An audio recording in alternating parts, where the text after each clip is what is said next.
আমরা যেটা তথ্য পেয়েছি আসলে সন্ধ্যার ঠিক পর মুহূর্তে আমরা পেলাম যে এখানে কোনো একটা বাসা বা ছোট একটা জায়গার মধ্যে কিছু ডিজেল এখানে মজুত করা হচ্ছে। তো তার প্রেক্ষিতে আমরা মূলত এখানে আসি, দেখলাম যে যেই ব্যক্তি তিনি আর কি অন্যান্য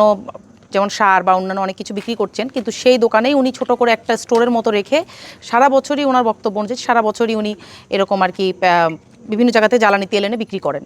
তো এখন যে বিষয়টা যেটা আমাদেরকে উনি স্লিপ দেখালেন, ভাউচার দেখালেন যে এই একটা 100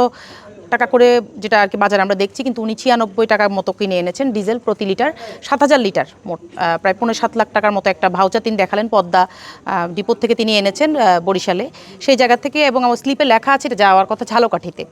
তো সেই ঝালকাঠিতে না গিয়ে সেটা গাড়িটা এখানে আসলো। তো তার উত্তর আমরা যখন জানতে চাইলাম, তো তিনি বললেন যে দেশে যেহেতু সংকট চলছে, আমি চেয়েছি যে মানুষকে এখানে এলাকার মানুষকে পারপাস যাতে সার্ভ হয়, এই জন্য আমি কথা বলে একটু এটা আমি আমার কাছে সংরক্ষণ করেছি আর কি এনে। তো এরপর সেটা তিনি স্বীকার করলেন যে এটা আসলে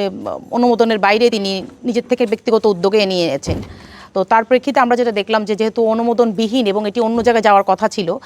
পদ্মা অয়েল ডিপোর সাথে আমরা কথা বলে দেখেছি যে তারা এরকম কারোর কাছে বিক্রি করেননি। তো যেহেতু অননুমোদিতভাবে তিনি এনেছেন, পেট্রোলিয়াম আইন অনুযায়ী আমরা তাকে 10,000 টাকা অর্থদণ্ড দিয়েছি, এবং যে পরিমাণ ডিজেল আমরা কি পেয়েছি এখানে মোটামুটি আনুমানিক, যেটি ওনাদের বক্তব্য অনুযায়ী এবং কাগজপত্র অনুযায়ী, যেহেতু আপনারা দেখছেন আমরা একটু আগে, এবং এখানে মাপার কোনো সরঞ্জাম সেরকমটা নেই, আমরা আনুমানিক 7,000 লিটার তাদের বক্তব্য অনুযায়ী আমরা এরকমটা জব্দ করেছি এখন, এবং এটি এখন স্পট নিলামের মাধ্যমে আমরা বিক্রয়ের ব্যবস্থা করব।